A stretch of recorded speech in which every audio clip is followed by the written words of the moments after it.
Hello friends, Brihanmumbai महानगरपालिका शिक्षण विभाग प्रस्तुत education for all initiative online education कार्यक्रम में आप सभी का स्वागत है। मैं जितेंद्र बिसेन, शिक्षक, उन्नत नगर, मनपा हिंदी शाला, कक्षा 8वी। टुडेज लेसन विषय मराठी, व्याकरणच्या अंतर्गत येणारा घटक, वाक्य व वाक्याचे प्रकार। सर्वात प्रथम बघूया वाक्य म्हणजे काय।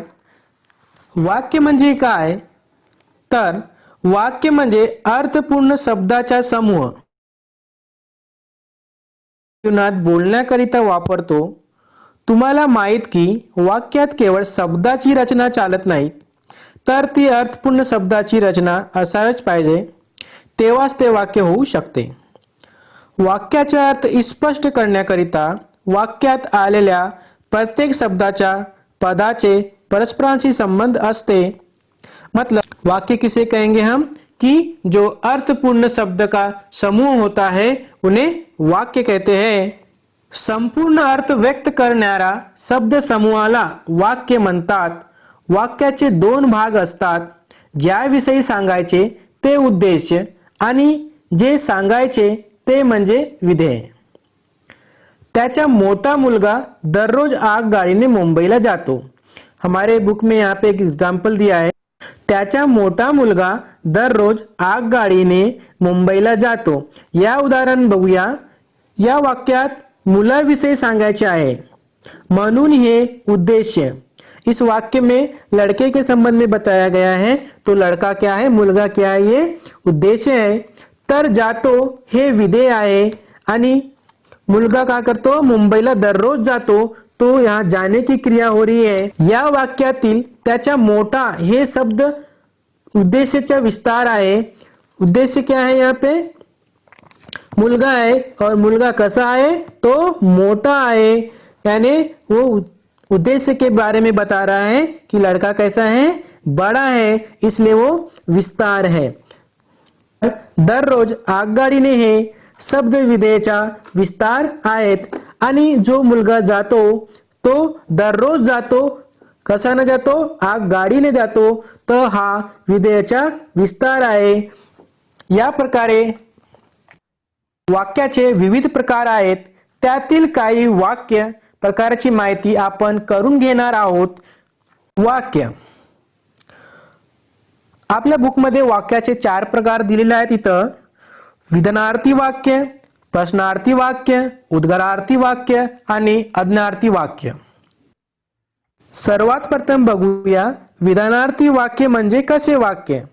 ज्या वाक्यात कर्त्याने केवळ विधान केलेले असते त्या वाक्याला विधानार्थी वाक्य असे म्हणतात। इस प्रकार के वाक्य में केवल विधान किया जाता है कर्ता द्वारा, तो ऐसे वाक्य को विधानार्थी वाक्य कहते हैं।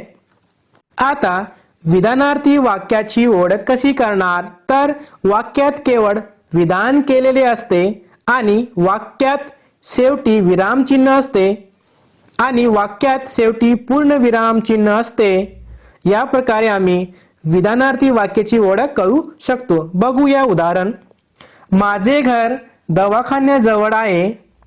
या वाक्यात फक्त घर संबंधी माहिती दिली आहे की माझा घर कुठे आहे। या वाक्यात कोणताही प्रश्न विचारलेला नाही, कोणतीही आज्ञा व्यक्त केली नाही, म्हणून हा विधानार्थी वाक्य आहे। फक्त इथे विधान आहे, माझे घर दवाखान्याजवळ आहे। नंतर सेकंड उदाहरण बघूया। तो रोज व्यायाम करत नाही। या वाक्यात आपली जे व्यायाम करण्याची पद्धत आहे ती सांगत आहे। फक्त विधान दिले आहे की तो व्यायाम करत नाही। काही अजून उदाहरण बघूया। गोरक्ष अभ्यास करतो। फक्त विधान आहे की तो अभ्यास करतो। अभ्यास करतो या वाक्यात कोणतेही प्रश्न, आज्ञा, उद्गार व्यक्त केलेले नाही, म्हणून हा वाक्य विधानार्थी वाक्याचा प्रकार आहे। नंतर अभिजित बाहेर जातो। हा विधानार्थी वाक्य आहे। तो आंबा खातो। तो आंबा खातो म्हणजे आंबा खातो, या हा विधानार्थी वाक्याचा प्रकार आहे। या आधाराने आम्ही विधानार्थी वाक्याची ओळख करू शकतो। वाक्याच्या नंतरचे प्रकार आहे प्रश्नार्थी वाक्य. प्रश्नार्थी वाक्य बघूया. ज्या वाक्यात प्रश्न विचारलेला असतो त्या वाक्याला प्रश्नार्थी वाक्य असे म्हणतात. जिस वाक्य में सिर्फ प्रश्न पूछा जाता है उस वाक्य को प्रश्नार्थी वाक्य कहते हैं. प्रश्नार्थी वाक्याची ओळख कशी करणार तर वाक्यात काय, केव्हा, कधी, कसे असे शब्द आलेले असतात. वाक्यात प्रश्न विचारलेला असतो. वाक्यात शेवटी प्रश्नार्थी चिन्ह असतो. या आधाराने प्रश्नार्थी वाक्याची ओळख करू शकतो. उदाहरण बघूया. तुला लाडू आवडतो का? या वाक्यात प्रश्न केलेला आहे की तुला लाडू आवडतो का? तुम्हें लड्डू पसंद है क्या? ऐसा इस वाक्य में प्रश्न है. तुला लाडू आवडतो का?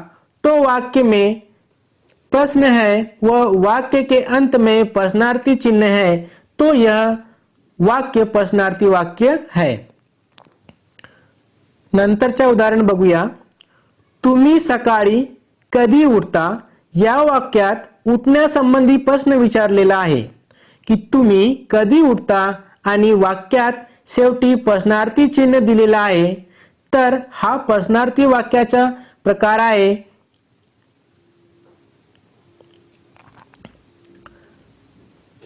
नंतरचे उदाहरण. तू आंबा खाल्लास का? इथं आंबाबद्दल विचारलेला आहे की तू ना आंबा खाल्लास का आणि वाक्यात शेवटी प्रश्नार्थी चिन्ह दिलेला आहे तर हा आपला प्रश्नार्थी वाक्य आहे. तू कोणते पुस्तक वाचतोस? कोणते पुस्तक वाचण्यासंबंधी इथं प्रश्न केलेला आहे की तू कोणते पुस्तक वाचतोस कि तुम कौन सी पुस्तक पढ़ते हो. तो इस वाक्य में प्रश्नार्थी चिन्ह दिया है और पुस्तक कौन सी पढ़ते हो ये प्रश्न पूछा गया है तो ये जो वाक्य है प्रश्नार्थी वाक्य है. आदि ही प्रश्नार्थी वाक्याचे उदाहरण आहेत. उद्गारार्थी वाक्य. थर्ड टाइप उद्गारार्थी वाक्य. ज्या वाक्यामध्ये कर्त्याने आपल्या मनात निर्माण झालेल्या भावनेचा उद्गार काढलेला असतो. जो अपने मन में भावना निर्माण हुई है उस भावना को शब्दों में बताया है. ऐसे वाक्य को उद्गारार्थी वाक्य कहते हैं. त्या वाक्याला उद्गारार्थी वाक्य असे म्हणतात. उद्गारार्थी वाक्याची ओळख कशी करणार? आता तुम्ही उद्गारार्थी वाक्याची ओळख कशी करणार तर उद्गारार्थी वाक्यामधून केवळ कर्ते उद्गार व्यक्त होते. इतर कुठल्याही प्रकारचे विधान, प्रश्न किंवा आज्ञा व्यक्त होत नहीं. सिर्फ मन में जो भावना निर्माण हुई है उन भावनाओं को शब्द के द्वारा वाक्य में व्यक्त किया जाता है और इस वाक्य में विधान, प्रश्न किंवा आज्ञा. मराठी व्याकरणातील उद्गारार्थी वाक्याची रचना करण्यासाठी एखादे केवल प्रयोगी अव्यय वापरलेले असते. महत्व का मुद्दा क्या है कि जो मराठी के जो व्याकरण में उद्गारार्थी वाक्याची रचना करने के लिए केवल प्रयोगी अव्यय का उपयोग किया जाता है. जैसे अब, ब, अरे रे, शाबाश. इस प्रकार के जो शब्द होते हैं उन्हें केवल प्रयोगी अव्यय कहते हैं और उद्गारार्थी वाक्य में इन शब्दों का उपयोग होता है. उद्गारार्थी वाक्यामध्ये केवल प्रयोगी अव्यय नंतर उद्गार चिन्ह हे विराम चिन्ह वापरलेले असते. जे उद्गारार्थी वाक्य असतात उनमें केवल प्रयोगी अव्यय और उसके बाद में उद्गारार्थी चिन्ह का उपयोग किया जाता है. उदाहरण बघूया. अरे रे फार वाईट झाले. या वाक्यात केवळ प्रयोगी अव्यय अरे रे व उद्गारार्थी चिन्ह दिला आहे. काही तर वेगळं झाले आहे असे भावना उद्भवली आहे म्हणून हा उद्गारार्थी वाक्याचे उदाहरण आहे. नंतरचे उदाहरण बघूया. शाबास, चांगले काम केलेस. या वाक्यात शाबासकी मिळत आहे की तूने चांगलं काम केलेस, शाबास. इथं केवळ प्रयोगी अव्यय म्हणजे शाबास व उद्गारार्थी चिन्ह दिलं आहे म्हणून उद्गारार्थी वाक्य आहे. या आधारे आम्ही उद्गारार्थी वाक्याची ओळख करू शकतो. अजूनही काही उदाहरण बघूया. इथं अब ब, केवढा मोठा हा साप। यहाँ पे एक आश्चर्य निर्माण हो गया कि अब ब, केवढा मोठा हा साप। तर हा आपली भावना निर्माण होत आहे इथं, तर हा उद्गारार्थी वाक्याच्या उदाहरण आहे। नंतरच्या उदाहरण बघूया। शाब्बास, वर्गात प्रथम आलास। वाह, छान केलंस तू, वर्गात प्रथम आलास। ही सर्व उदाहरण उद्गारार्थी वाक्याचे आहेत। नंतरचा प्रकार आहे आज्ञार्थी वाक्य, और हिंदी में से आज्ञार्थी वाक्य पढ़ते हैं। मैं यहाँ पे से आज्ञार्थी वाक्य ही पढ़ रहा हूं। ज्या वाक्यामधून आज्ञा, आशीर्वाद, विनंती, उपदेश, प्रार्थना इत्यादी गोष्टीचा बोध होतो अशा वाक्यास आज्ञार्थी वाक्य असे म्हणतात। जिस वाक्य में आशीर्वाद, विनती, उपदेश, प्रार्थना आदि बातों का समावेश होता है, उन वाक्य को हम आज्ञार्थी वाक्य कहते हैं। आज्ञार्थी वाक्याची ओळख कशी करणार, तर वाक्यामधून आज्ञा, विनती, उपदेश, प्रार्थना आदीचा बोध होत असेल तर तो वाक्य आज्ञार्थी वाक्य आहे। आज्ञार्थी वाक्य की पहचान कैसे करेंगे कि वाक्य में आज्ञा, विनती, उपदेश, प्रार्थना आदि बातों का अगर समावेश है तो आज्ञार्थी वाक्य है। आज्ञार्थी वाक्याचे काही उदाहरण बघूया। तो दरवाजा बंद कर। या वाक्यात दरवाजा बंद करण्याची आज्ञा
आपने अभी वाक्य म्हणजे काय आणि वाक्याचे 4 प्रकार बघितला, तर आम्ही काही उदाहरण या आधाराने सॉल्व करूया।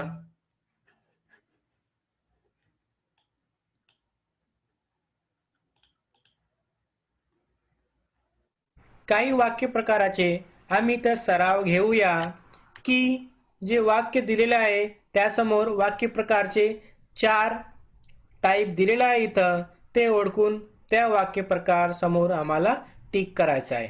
तर खालील दिलेल्या वाक्यासमोर वाक्य प्रकार दिले आहे, वाक्य प्रकारवर राईट चिन्ह असं करायचं। तर इथं काही उदाहरण घेऊया आम्ही। फर्स्ट उदाहरण, मी इयत्ता 8वीत शिकतो। या वाक्यात प्रश्न निर्माण झालेला नाही, उद्गार व्यक्त झाले नाही आणि या वाक्यात कोणतेही आज्ञा, विनंती, आशीर्वाद, प्रार्थना असे भाव व्यक्त झालेले नाही। आणि या वाक्यामध्ये एक विधान दिलेले की मी इयत्ता 8वीत शिकतो, तर हा जो वाक्य आहे विधानार्थी वाक्य आहे। तर आम्ही हा विधानार्थी वाक्य समोर काय करूया, टिक करूया। नंतरचे उदाहरण बघूया। उदाहरण नंबर 2, किती सुंदर चित्र आहे आणि उद्गारार्थी चिन्ह दिलेलं आहे। प्रथम इथं आश्चर्य व्यक्त केलेले की किती सुंदर चित्र आहे आणि शेवटी उद्गारार्थी चिन्ह आहे। तर आम्ही या वाक्य जो आहे हा उद्गारार्थी वाक्य आहे। अजून या वाक्यात कोणतेही विधान केलेले नाही, प्रश्न निर्माण झालेले नाही आणि आज्ञा, विनंती, प्रार्थना, आशीर्वाद असे भाव व्यक्त झालेले नाही, म्हणून हा जो वाक्य प्रकार आहे उद्गारार्थी वाक्य आहे। तर आम्ही उद्गारार्थी वाक्यासमोर टिक करूया। नंतरचे उदाहरण, मध्यरात्री स्मशानभूमीत कोणी जाणार नाही। इथे एक विधान दिलेले की मध्यरात्री स्मशानभूमीत कोणी जाणार नाही।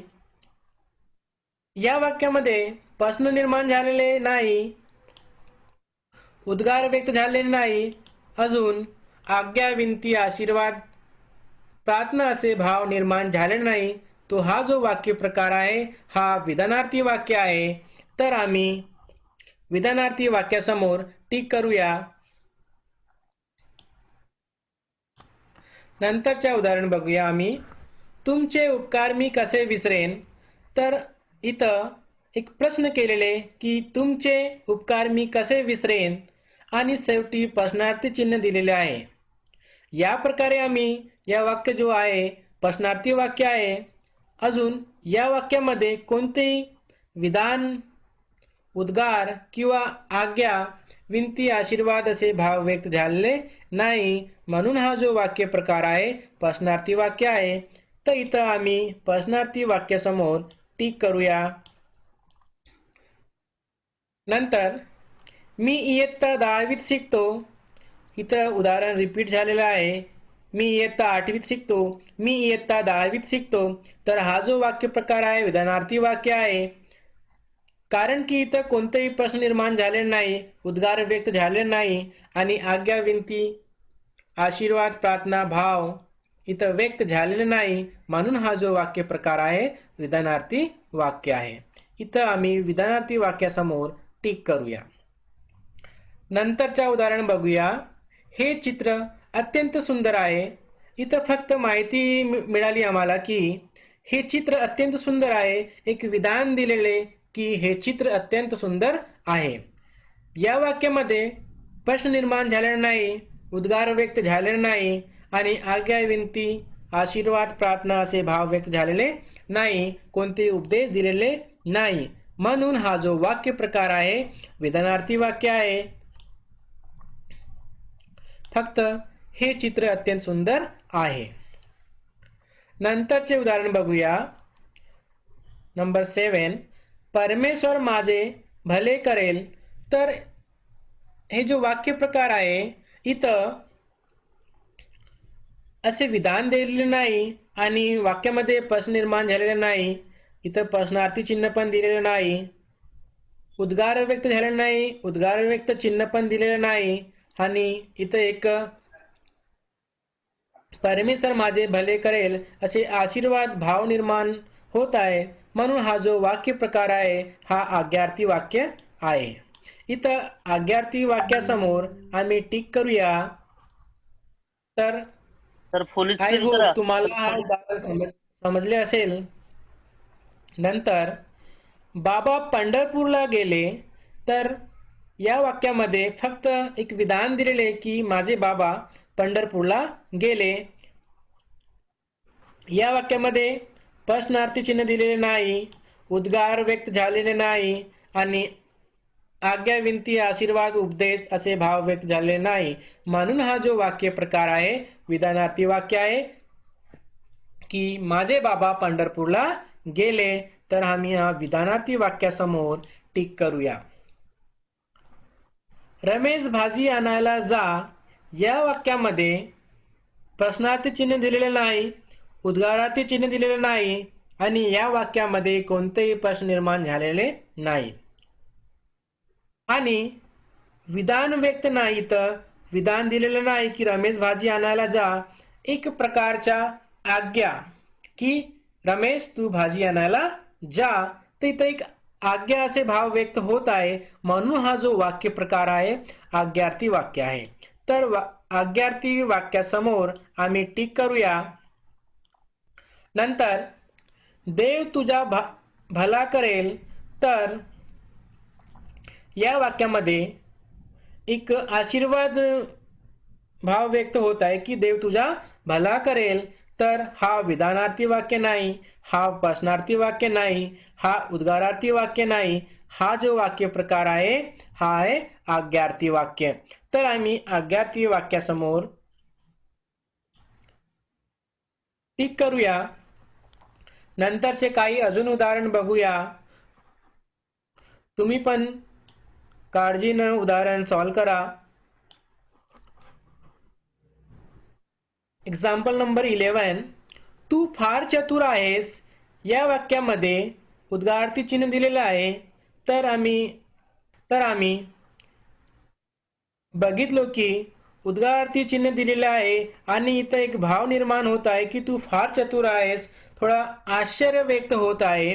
तर हा जो वाक्य प्रकार आहे उद्गारार्थी वाक्य आहे आणि या वाक्यामध्ये विधान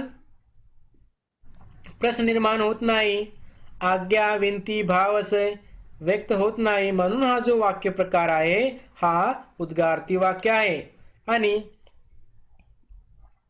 उद्गारार्थी वाक्यासमोर आम्ही टिक करूया. नंतरचे उदाहरण, शेक्सपियरची नाटके कुणाला आवडत नाही. इथं एक उदाहरण दिलेले की शेक्सपियरची नाटके कुणाला आवडत नाही आणि शेवटी प्रश्नार्थी चिन्ह दिलेला आहे.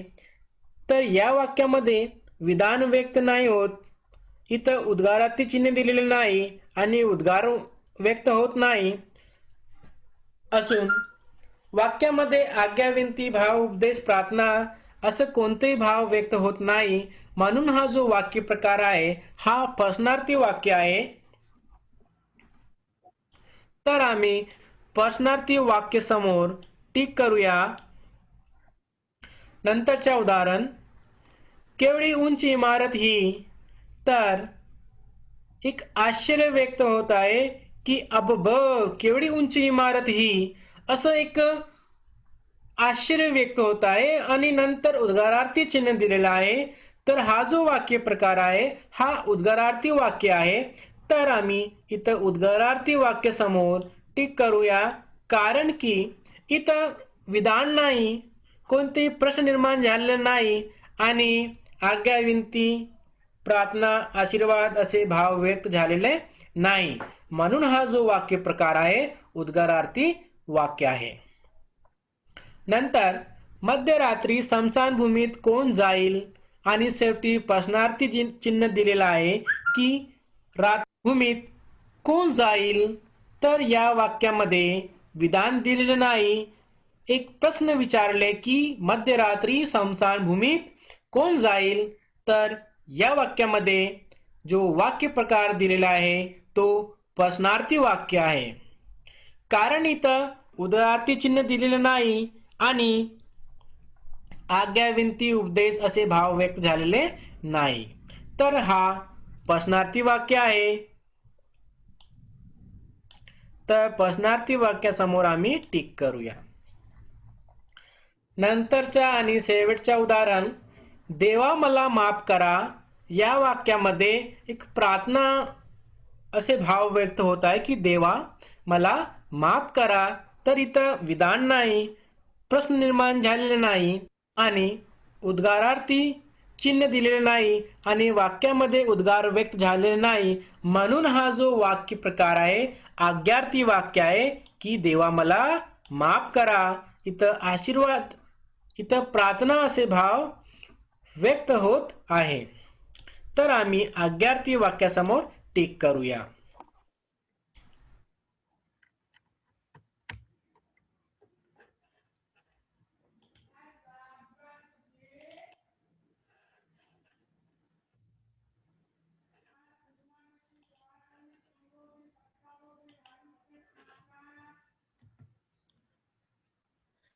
तो आज की इस वीडियो में हमने देखे वाक्य म्हणजे काय, वाक्याचे प्रकार, विधानार्थी वाक्य, प्रश्नार्थी वाक्य, उद्गारार्थी वाक्य आणि आज्ञार्थी वाक्य. या संबंधित तुम्हाला कोणतेही प्रश्न असतील तर आम्ही आमचे YouTube channel BMC education Hindi standard 8 मध्ये कमेंट करून विचारू शकता. आणि तुम्हाला व्हिडिओ आवडला असेल तर व्हिडिओला लाईक करा, शेअर करा आणि आपल्या मित्रांमध्ये ते व्हिडिओ शेअर करा.